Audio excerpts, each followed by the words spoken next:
This podcast is brought to you by New Life Ministries. Welcome to the Every Man's Battle podcast. I'm your host, J.J. West. On this podcast, you will hear honest conversation and encouragement for living a life of sexual integrity. Let's get to today's episode. Hey, everybody. Welcome to Season 2 of the Every Man's Battle podcast. It's kind of crazy that we've made it through an entire season and we get to do another one. So I'm J.J. West. I'm one of the co-hosts of the Every Man's Battle podcast. I'm a licensed marriage and family therapist, one of the presenters at the Every Man's Battle Intensive.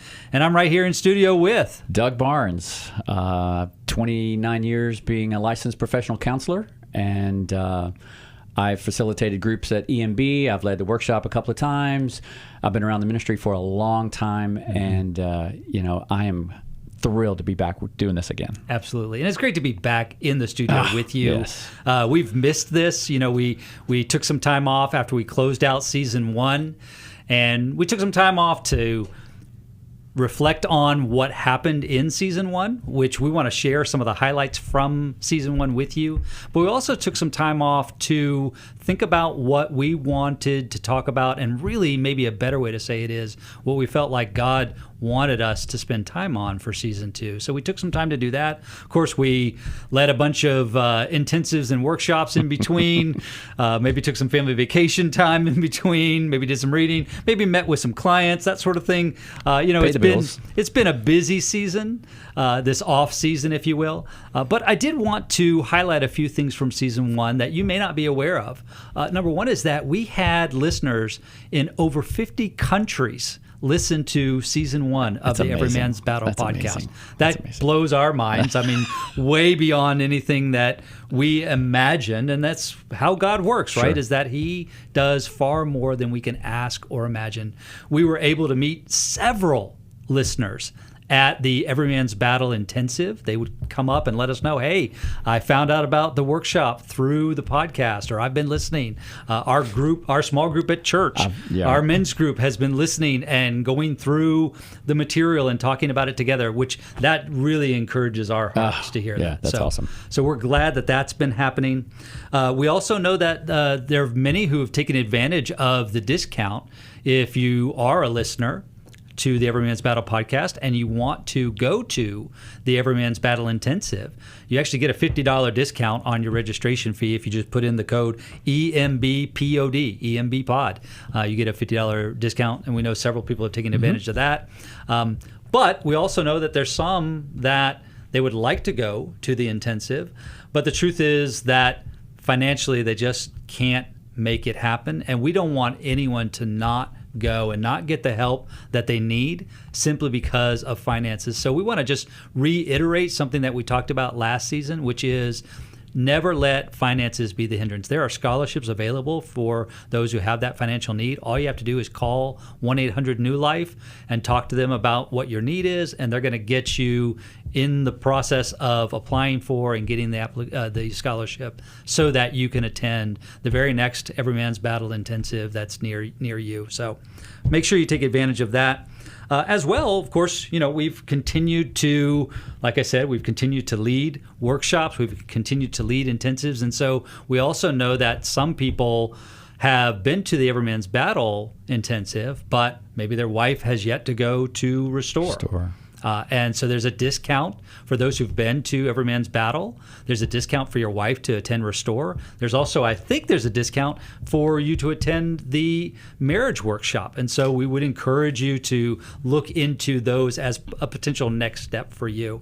And of course, you continue to lead 600 sustained victory groups a week, something close to that. Close. A few. Yeah. I've got a few groups here still, and I, just like you, I hear a lot.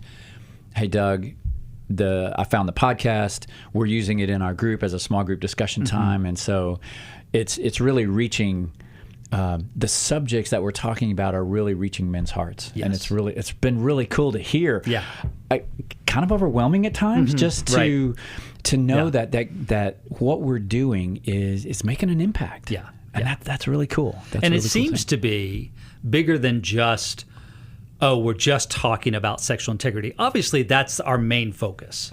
right? Everything we talk about kind of is through that lens, but it's been bigger than that, right? There are people who are talking about their marriage, and so they're using some of the information from the podcast to work on marriage issues, or they're working on, family of origin issues with their parents or with their siblings or whatever. So it's kind of been broader than even just maybe what we initially thought it was going to be, or what we initially intended it to be. So that's great. But we're excited. We're really excited We are. About the impact of season 1, and we're really excited that we now get to launch season 2. If I had a little sound machine, I would hit it right now, and there would be big fanfare and applause, lots of things going on. Just the excitement of season 2. But as you see with your eyes, we are on video for season 2. So no longer just audio, we're on video. So unfortunately, you have to stare at Doug and I. You don't have to. You can still use the audio feature and just listen. But we actually are excited that that's a new feature for the Every Man's Battle podcast, because I think it's actually going to open the door to using some of the material maybe in kind of a social media aspect, as opposed to where we were just audio before. So it may actually end up increasing the audience of the podcast. So anyway, that being said, welcome to season 2 of the Every Man's Battle podcast. So glad that you've joined us. And I'll say this. We said it in season 1. It bears repeating. We want to hear from you. Mm-hmm. We want to know what things have impacted your life that you've listened to on the podcast, positively or negatively. There may be things that were really helpful. We certainly want to hear about that, but we also want to hear if there have been things that either you've disagreed with, or questions that you've had, or if there are topics that you really want covered on the podcast, but they've yet to be covered. Would you please reach out to us? You reach out to us at embpodcast@newlife.com. If you send us an email there, we will read it. We will respond to it, because, again, we want to make sure that what we talk about on this podcast is beneficial for the audience. Absolutely. Is relevant for the audience. Absolutely. Exactly. Yeah. So we don't want to just be two dudes sitting in a room talking to each other. So, yeah. That being said, we turn the page. Yes. To season 2. Episode 1 of the Every Man's Battle podcast. Here we are. And today we're going to start off season 2 by talking about why it's important to keep fighting even when you are struggling and failing. So, I turn to you, Doug. Oh, wise one. Oh, careful. Careful. To say, let's just start with that question. Why is it important to keep fighting even when you are struggling and failing? Shouldn't you just kind of say, well, it's just been hard and I'm going to give up? Yeah. Well, first, as I thought through this opening episode, right, this opening topic, I thought about, okay, so let's unpack this for a second. So why is it important to keep fighting? So let's define, what is the fight? Mm-hmm. What is the fight about? Yeah. So what are we fighting for, maybe? Mm-hmm. What are we fighting against? Mm-hmm. And a couple of things that really stick out to me. We're fighting, first of all, for our heart. Mm-hmm. Yes. Our character. Yes. Changing, rethinking how we think about things, as a quote from one of my favorite people, and to look at some of the recovery aspects. What does recovery really mean? How am I working my recovery? How is my sobriety going? Yeah. And as we know in some previous episodes, we've talked about recovery and sobriety and the difference thereof. That's right. Right. Maybe our integrity. Mm-hmm. What is the fight about with our integrity? Mm-hmm. How do I want to present myself with my family, maybe in my marriage, my girlfriend, significant other, small group? Mm-hmm. What does that look like as I walk this journey out every single day in the day-to-day operations? Mm-hmm. Yeah. Okay, maybe with my relationship, maybe if I'm married, then what does the fight look like inside of my marriage? Not fighting with my spouse, but for my spouse. For my spouse, exactly. Fighting for her heart, not against it. Mm-hmm. Because what got me here, what got us here mostly, had to do with fighting against it. Yes. Does that make sense? Yes. So that's just a little bit about what that fight could look like. And we get locked into that, I think. We get locked into, especially kind of this long-term, like I'm still fighting, but I'm struggling, I'm failing. We kind of get locked into this idea that the fight is just, I'm just fighting against my own heart that is wicked and deceitful above all things and who can know it. And I'm fighting against these desires to act out. I mean, that's part of the battle. Right. But the battle is much bigger. That I am fighting for my heart. I'm fighting for my family, my spouse, my kids, whomever, and I'm fighting against an enemy. Right. And by the way, the enemy is not the images that are floating around, or even maybe women that I might be attracted to. That's not the enemy. The enemy is the world, the flesh, and the devil. Right. It's the enemy that wants to take me out. Satan. He wants to devour me. It's this world that I live in that is so sex saturated, so sensual around me. Right. And then it's my own flesh that wants to be in control, that wants to have its way no matter what, doesn't want to listen to another master. Right. And the tension it creates inside of us. Yes. Sometimes that's hard for our spouses to understand. Mm-hmm. Mm-hmm. Not completely, because I think in our sin nature we all have that. But the tension of making good decisions. Mm-hmm. Mm-hmm. Again, one of my favorite quotes is, I can choose my choices, but I can't choose my consequences. That's right. And so how do I continue to make those good choices while I'm in the fight, while I'm in the battle, as we say? How do I continue to make those good choices for winning as opposed to just playing defense?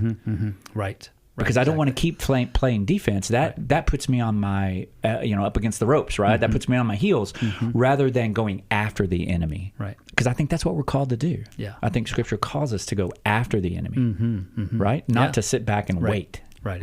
Exactly. Yeah. So does that cover the fight? I mean, I think so. The fight that I just see in my head really has to do with the longing for something greater than myself in my relationship to God. Right. Yeah. Because that's the ultimate connection I want to make. But at the same time, I'm looking at, like you said, the world, the devil, and the flesh. This is the reality that I live in. I mean, when we're outside, when we're at the beach, when we're at church nowadays, when we're at a sporting event, whatever, we are inundated with the opportunities to make good choices. And how are we practicing those choices? Absolutely. Well, and that brings up a good point, which is kind of the next thing to define in the question, right? So we said, okay, why is it important to keep fighting even when you are struggling? So what do we mean by struggling? What's the struggle about? Yeah, so we define that as a process. The struggle is not an outcome. It's if I could only end this, when is it going to end? When is it going to stop? Well, it never stops. Right. It's how we handle it. Yeah. And so when I'm in the struggle, so the question is, why is it important to keep fighting when we're struggling?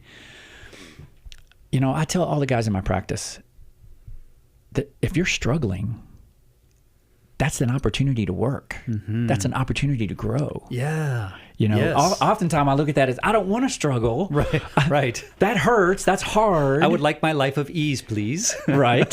72 and partly cloudy, as we've heard. Yeah. And that means that I'm inside this fight. Yeah.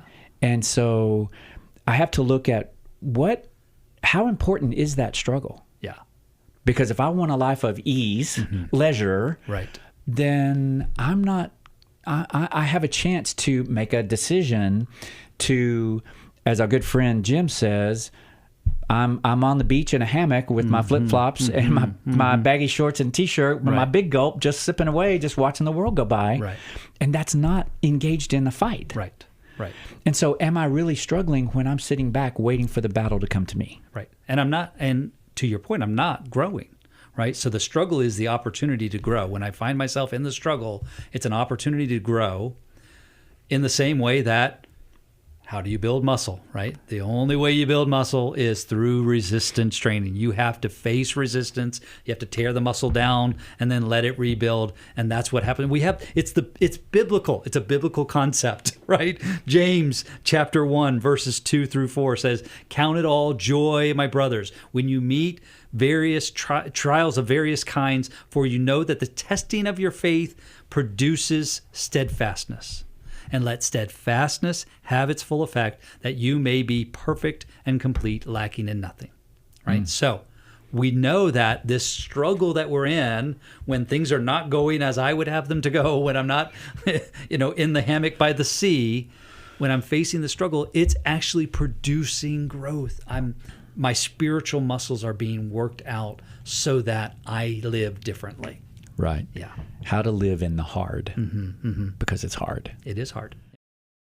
Don't know the answer? New Life can help. My 15-year-old niece is cutting. I'm confused on what I should do. I have an eating disorder. I'm trying to find help. I have a question about my 15-year-old stepson. I need to learn how to connect with people. Call us at 1-800-229-3000 Monday, Tuesday, or Wednesday at 1 p.m. Eastern, 10 a.m. Pacific, and our expert team of counselors and psychologists can answer your questions about your life. 1-800-229-3000. So let's talk about a few things of the struggle. Yes. Okay. Sexuality, sensuality. Okay, let's talk about TV, Right. film, Right. magazine. Of course, who reads a magazine nowadays? Scrolling social media. It's all Music. over Facebook. It's all over Instagram, Right. Snapchat. There's all kinds of social media aspects, and the temptations that I find. What tempts me may not tempt you. Right. What tempts somebody else may not tempt me. And so they're all different. But what they do is they take me away from a life of integrity and purity that I believe I'm being called to live. Right. We're called to be Christ-like, right? Yeah. But is that the way that Jesus would want me to live? Well, of course not. Right. But then I give into that sometimes. There's the struggle. So there's this tension of the one guy on one shoulder and the other guy on the other shoulder saying, don't do that. It's really bad for you. And the other guy saying, it's not going to hurt you. Yeah. And for so many of us, we give in, not understanding the truth about the hurt that it causes us.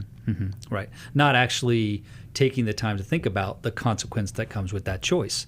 We're just making the choice for, it's going to feel good for a little while. It's going to, give me warm, fuzzy feelings or whatever. I'm going to feel more masculine, whatever it is. But I'm not thinking about the consequence that comes with that choice that I don't get to choose, because it automatically comes with it. Right. Right. And some of that comes through neurochemistry, which we're going to talk about throughout this season. Absolutely. We're going to talk a whole lot about more the brain. Yeah. But in the neuroscience of that, when I'm in the throes of this, as we're calling it, struggle, I'm not thinking about consequences. Right. I can choose my choices, but I can't choose my consequences. So sometimes out of those consequences, I need to do some work. But at the same time, I may not know exactly what's driving me through this struggle. My temptations. Maybe I don't have good boundaries set up. Right. We did a one last season on boundaries. Yeah. In fact, whole we series. did 2 or 3. Yeah, right. Yeah. We did 2 or 3. Yeah. And so it's understanding what are the perimeters of my life that I need to be putting in place to keep myself safe. Because when I keep myself safe, I'm keeping other people safe too. around me. Right. They get to benefit from my hard work. Right. Absolutely. Even though it may, as my dad would say, it may put me out. It may be hard for me, or I may have to work late, or I may not get things done at home, or I may not get to do what I want to do, or engage in a hobby. But is that really why we're here? Yeah. In our struggle, sometimes we start to tell ourselves messages that aren't true. Like, God's mad at me. That's why I struggle. Right. I'm fundamentally broken. I can't. Yeah. I'm not just spiritually broken, because this is that principalities, flesh, and the devil, and all that, right? So I'm fighting not against flesh and blood, but in some cases I am, because I live in a physical world. Right. And sometimes those temptations they seem larger than life. And so the tension of that struggle is, I know what I need to do. Oh, what does this sound like? And yet I don't do it. And so there's some truth in that, right? Yeah, I think I've heard that. I've read that somewhere before. Somebody we all know said that. And so shame sometimes comes out of that because I want to do the right thing. Yeah. And yet I keep not doing the right thing, which is the fight in the struggle. Right. Well, and so what's interesting here is that the struggle, like if I was successful all the time, like it was no struggle, it was easy. Temptation comes, nah. Temptation shows up here, nah, I'm not interested, right? If that's all it was all the time. What would happen, I believe, is that I would miss doing the inner work of why I'm tempted in the first place. Like what's going on within me, because it's not oh, I'm just oversexed and looking for more sexual stimuli. There's so many primary drivers that are behind that. And so when I'm still in the struggle, when that temptation still finds that hook in me, and I got to do the hard work of resisting, I got to do the hard work of saying no, I got to do the hard work of, I there's part of me that wants to go down that path, but I know it's not healthy for me. When I'm doing that, it's forcing me to look at, well, why?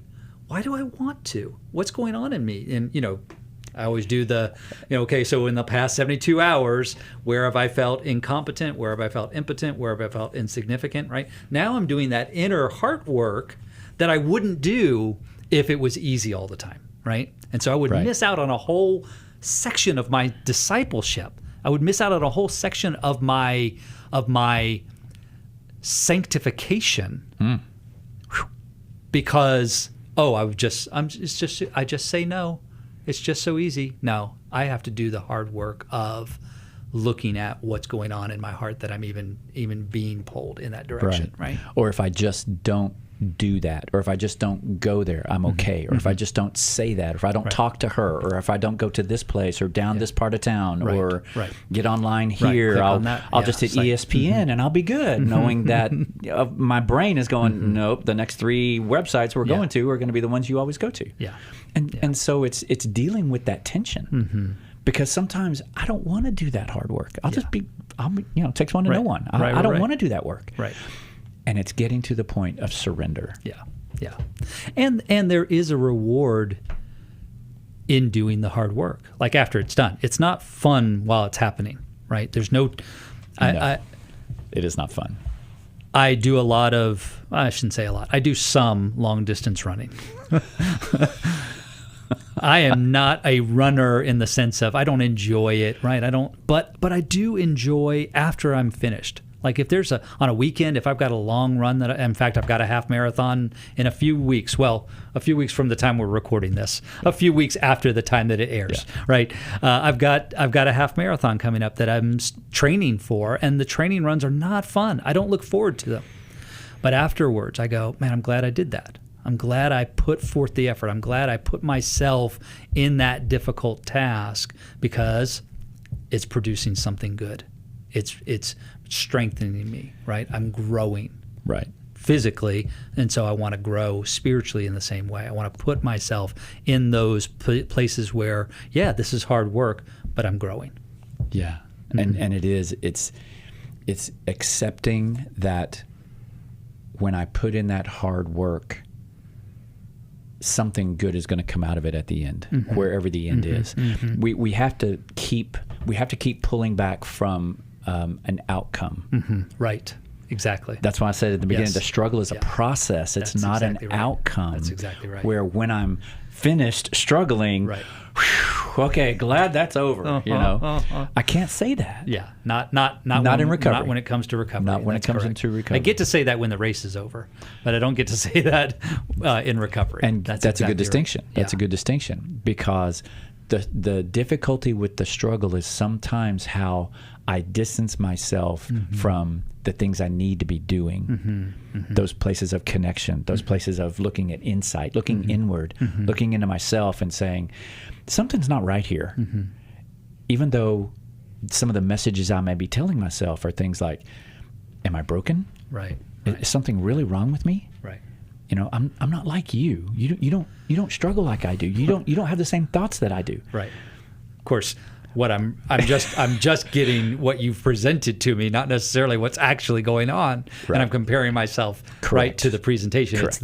It's the social media, right? I read everybody Right. else's posts, and everybody's always on vacation. Everybody's always just 5 pounds under their high school weight. I was going to say displaying a six pack, yeah, right? That's right. all. Yeah, and yeah, it's yeah, like, oh, I look at me. Oh, I'm not like them, right? Right.